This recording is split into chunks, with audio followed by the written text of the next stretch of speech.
Hey, this is Angelo Pizzullo. I am with Mr. Pat Ashcroft at the residence of Dr. Martin Wilson in Delaware Water Gap, Pennsylvania.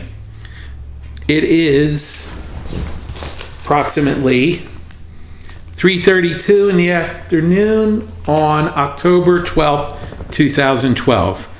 We are here to talk about Sterling Strauser. Mr. Ashcroft, first, it would be nice for you to give us some background about yourself. Okay, well, as relates to Sterling Strauser or just... Or in general. Well, in general... Your background, were you born in this area? My family moved to this area in 1954, and which does relate to Sterling because we moved into the house right next door to him in 1954. And I was a young 3-year-old at that time. So from that point on, as life went on, I ended up most of my adult life working at East Stroudsburg University as a information technology technician. I'm now retired from that job, and I'm married. I'm not sure if you want all this information. No, that's fine. That gives a good background of you. I have a daughter who's 30 years old now, and I can relate that, I guess, related to Sterling. It was very early in my life that he had a great influence on members of my family, including myself, being our next door neighbor and being the kind of person that he was. So that, I guess, we'll begin there, and you can go on from there. Absolutely. Well, that would actually be a good question right there. Obviously, you said you were his neighbor as a young toddler. Yes. So how did his art, well, let's go this way. How did his personality as your neighbor in your young years, how did that influence you? And then we'll get into the art part. Well, the nature of his character is that he was a very kind, welcoming kind of person, as well as his wife. Both of them were, Dorothy and Sterling were both the kind of people that you were drawn to. And even at a young age, I recognized that he was very patient. Imagine a man, an artist, and his wife living in this quiet neighborhood in East Stroudsburg, which Anne Looming Street in East Stroudsburg was a very quiet neighborhood, until the family with 9 kids moved in next door. I was one of the youngest of the 9. So that's your family, the 9. So okay. we moved in next door, and some people would probably, as I look at it in retrospect, some people might have been put off by that, living in their quiet neighborhood and having an Irish Catholic family with 9 kids move in next door. But we never had that feeling from him at all. In fact, he was always very welcoming. And, one thing I remember as a young child, some of my early memories of him were that he would bring over at Christmas time, for all the kids who were still living at home, a silver dollar as a Christmas gift for each of us, which I wish I had them today because now they'd be worth a lot more than they were then. But he was that kind of person. He would not. He would never do anything to hurt a person, or he always was very gentle in his approach to people. So. Okay. So when you went, as a child, you were welcomed into his home? Absolutely. And did you ever get to see him paint while he was there? All the time. What was your experience that way? Well, I'll tell you what, some of the clearest memories of my youth were with the sounds and smells and just the vision of him, because he would do a lot of his work in the summertime out on the front porch. The homes in that area had very large front porches, and he would, rather than do it inside or whatever, he would be out on the front porch, and he would use a handsaw to cut the materials, masonite, I guess is what it's called, the materials that he would paint on. And he also built his own frames. So often you would hear that saw going, endlessly during the day. And then the first step in his artwork on that material in particular was linseed oil. And he would have these cans of linseed oil, and he would take a cloth and spread it over the front of the board before he would begin painting, and that had a certain smell to it. And then from that point on, he would go ahead and paint. And often members of my family would be subjects. I have paintings of myself done by him, and some of other members of my family are out there somewhere that he did. But yeah, it was actually Dr. Wilson informed me of that you were actually one of his subjects. Mm-hmm. How was that to see yourself in one of his often paintings? I may not have even realized that I was being a subject, because sometimes he would do it he would get a few lines down and then just do it from memory. And I know when recently a lot of Strausers were acquired at East Stroudsburg University. A lot of his paintings were acquired. I still haven't been over there to see them, because I'm retired now and I don't get on campus as much. But the first thing I thought of was, I wonder if there are any paintings of me in there, or any of my siblings might be included in that collection. You never know. Right. So to clarify, basically, if you and your siblings were outside playing, he would actually paint them into. Yes, you would become the subject that way. Yeah, he would paint whatever it was that he was surrounded by, kind of. If it was springtime, it was flowers, or it would be fruit, in his style, his primitive style of painting, or whatever was. He would take a walk downtown, and it would be the many paintings of the old train depot and things like that. Oh, Show okay. up later. So you were his neighbor. Growing into adolescence, did you see? Did you have a different view of Sterling? Was that an influence in Yeah, what happened often is I'd hear him out there, and he was very approachable. You could just go and watch him, and he'd kind of show you what he was doing, why he was doing it, that kind of thing on it with his artwork. And very often, either my brother and I or someone else would show an interest, and he'd take us into the house. And his wife was always, Dorothy was quite the artist herself. She would be inside, maybe painting or doing one of her. She did the stitching.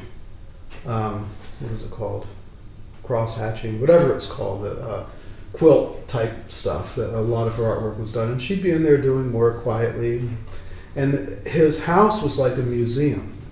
I don't know if this is one of your questions, but I'll tell you. It actually is, but that's okay, because most of my questions you're just leading right into. That's perfect. Walking around his house, you have to imagine that you often had to watch your step, because you'd go through the living room, and there'd be a little pathway through the living room, because everything was covered with artwork, or artwork in the process of being done. Or the other thing that he had, I don't know if people are aware of this, I guess so, but he had an incredible collection of antique toys, which as a youngster, of course, that was of interest to me. But those old metal kind, some that would wind up, and old toy trains, and all kinds of figures of toys, and they'd be just scattered around, hanging or whatever throughout the house.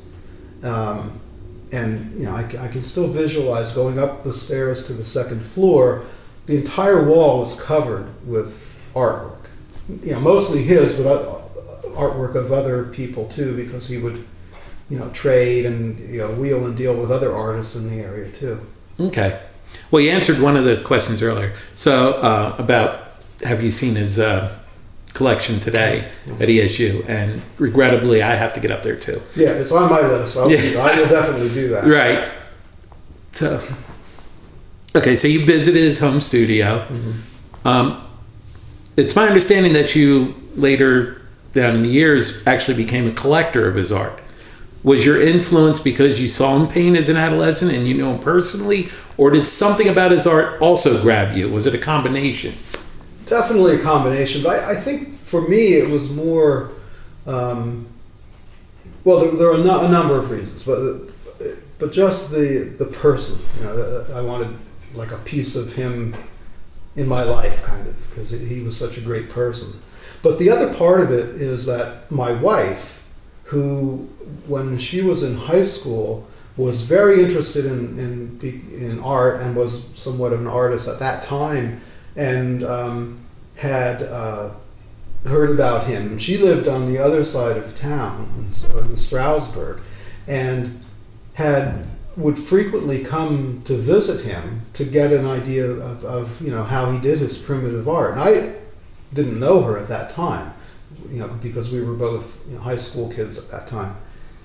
But for a while, she was kind of studying with him to figure out his primitive style of art, and ended up going to, that was her major at college. She later changed to psychology. She's a psychologist now, but began as an art major partly because of his influence. And so that was another part of the reason why then, as we grew older together, we've both had an interest in his art. We don't have many of his works, but I do have some. In fact, one of the more interesting works of art that I have of his was a gift that he gave to me and my wife on our wedding. And it's a painting that's, I think, about 3 feet by 4 feet. It's a fairly large framed painting. And it's these two figures, and one of them sitting out in a yard among the trees playing the guitar, and the female figure with the long dark hair is just kind of standing there. And it's a painting of us that he gave to us, and there's a fairly lengthy note written on the back of it, which that's as priceless. a wedding gift. Yeah, Mm-hmm. Absolutely. But you and your wife, even though you were neighbors and she studied with Sterling, somehow you two did not meet that way. No, we actually both ended up working at the same place in Strasbourg, like a few years after that.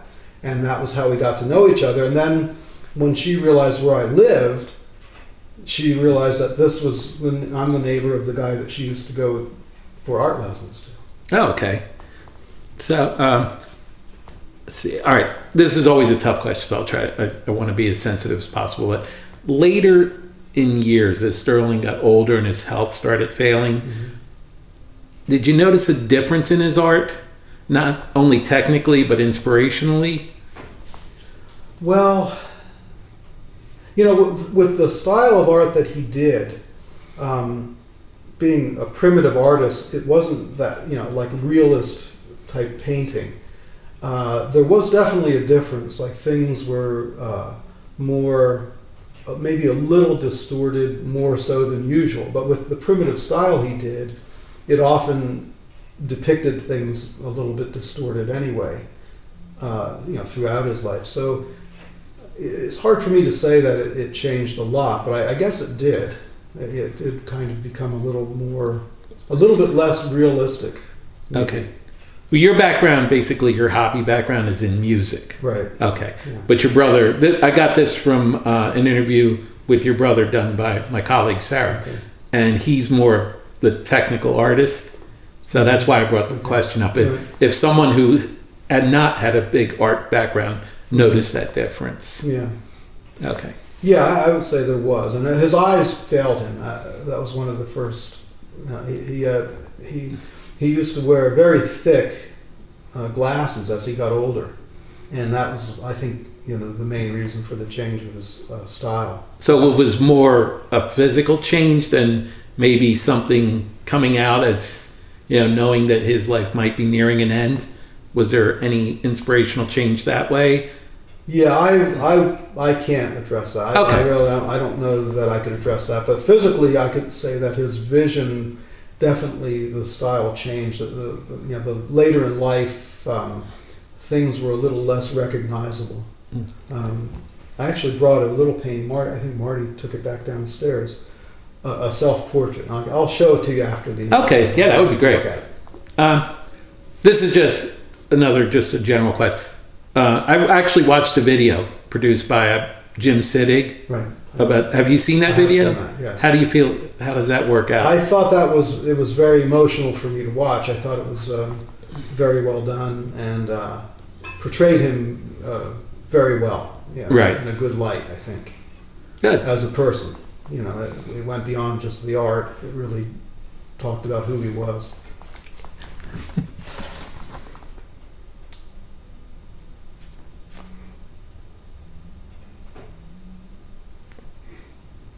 Okay. Have you ever been to any of the Sterling shows that were produced? I know Jim Siddick in that video said he had he had hosted a few shows. Were you ever able to get to any? I was, but most of my viewing of his artwork was just right there at his house, and he not only the house, but he also had an outbuilding behind the house that was like a studio, and so he always had stuff there. And I never really was much, I don't remember attending too many art shows back then. I can tell you, this is sort of unrelated. I'm not sure what direction you're going to go with the interview. That's okay. But just, what's today, Friday? I would say it was last Saturday. I was in New Orleans, and my wife and I were there, and there was what they call an art for art's sake. And there was a local, another local person, Tom Mann, has a studio down there. He's a jeweler and does all kinds of artwork. But in any case, that's an aside. But so we went to this art show, and there's an area of New Orleans has just one studio after another on this one street, and they have it closed for the day to the artists in the evening. And you can go into all the galleries and so on.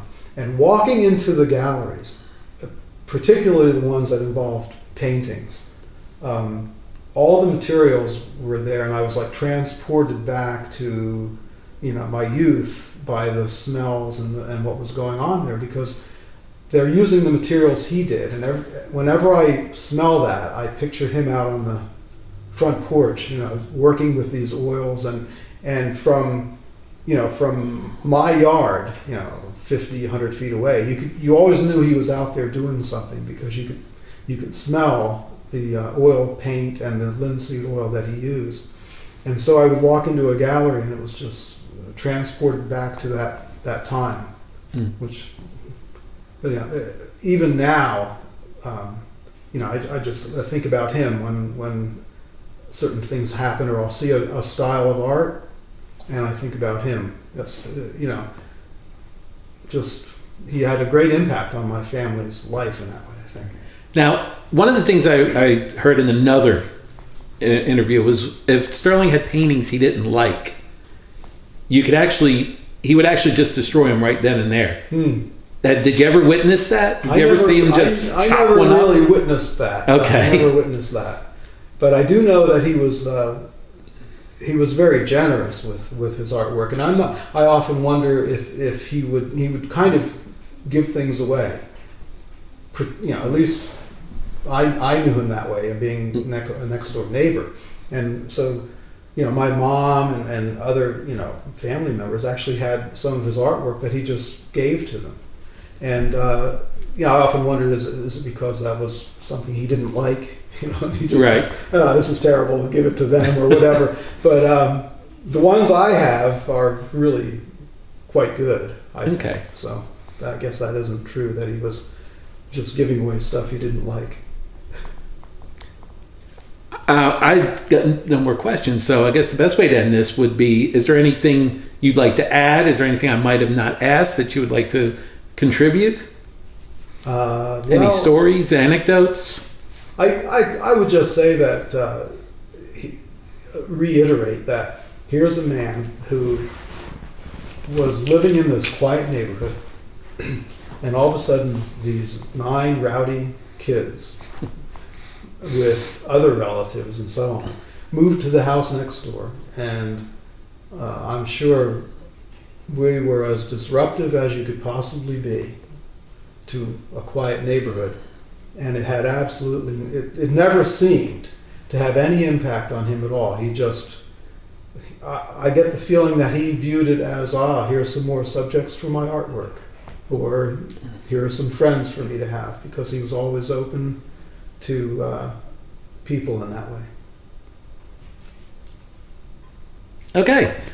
Thank you very much for sharing that. It is 3:52 p.m. on the same day, and that concludes our interview.